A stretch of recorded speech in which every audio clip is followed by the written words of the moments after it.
Nous avons choisi de construire une stratégie qui s'attaque aux racines de cette pauvreté.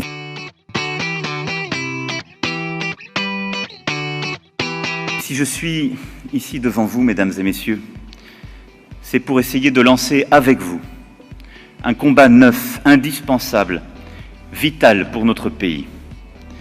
Celui de décider résolument de ne plus oublier personne.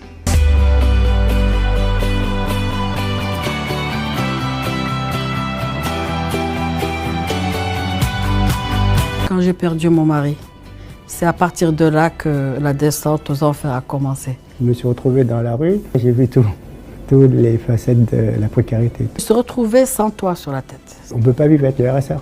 C'est des galères tous les jours, pour se nourrir, pour se loger. Cette stratégie s'appuie sur deux grands piliers. Un premier pilier, c'est l'investissement dans l'enfance, la jeunesse, de façon à rompre avec les inégalités de destin et donner à chaque enfant un maximum de chances dès le plus jeune âge. Et l'autre pilier, c'est évidemment l'investissement dans la formation et l'accès à l'emploi, parce qu'il faut aider les gens à s'émanciper, notamment par l'emploi, de façon à ce qu'ils puissent s'insérer dans la société. L'ensemble des mesures prévues dans le cadre de la stratégie de prévention et de lutte contre la pauvreté sont mises en place et sont déployées sur l'ensemble du territoire français.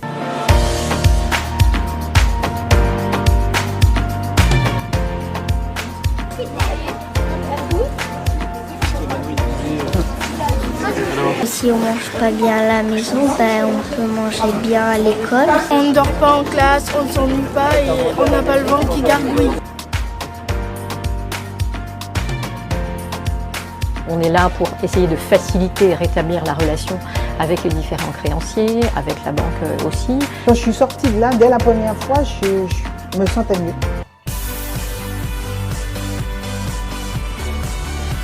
Ma responsabilité, c'est de créer des communautés d'acteurs à l'échelle territoriale qui s'engagent dans la mise en œuvre de cette stratégie. La quasi-totalité des départements de France a signé avec l'État. Nous l'avons fait aussi en mobilisant plus de 6000 acteurs qui sont aujourd'hui engagés dans la mise en œuvre très concrète sur le territoire de la stratégie de lutte contre la pauvreté.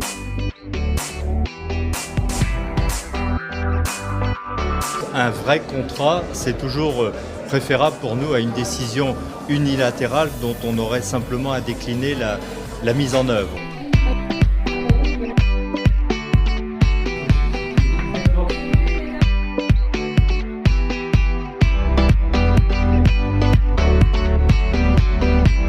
Il était évident que les missions locales ne pouvaient pas ne pas être dans ces groupes de travail. Il est important de s'occuper de la formation des jeunes parce que ça détermine leur avenir pour un bon moment en tout cas. C'est un moment merveilleux de vous rencontrer tous là autour de cette table. C'est très émouvant en réalité parce que vous le savez certainement, mais en fait ça fait 1 an qu'on vous attend.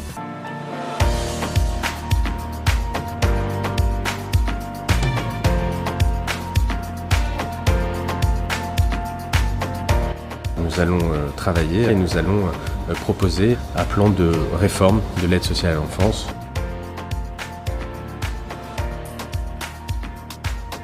C'est un endroit où on fait rencontrer des gens qui rendent des petits services avec des gens qui ont besoin de petits coups de main. Dans ma stratégie de développement de l'insertion par l'économique, qui s'inscrit dans la lutte contre la pauvreté, nous voulons aller de 130 000 à 230 000 personnes qui en bénéficient chaque année d'ici 2022.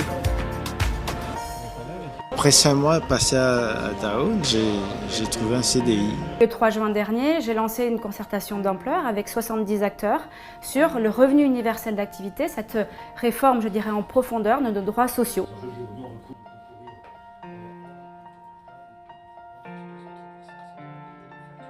On est confiant, mais voilà, il y a toujours de la part des associations une certaine dose d'inquiétude. Il faut que la concertation, qui est me semble-t-il, de qualité dans la méthode aujourd'hui telle qu'elle est enclenchée, puisse vraiment conduire à des résultats probants. C'est très très important.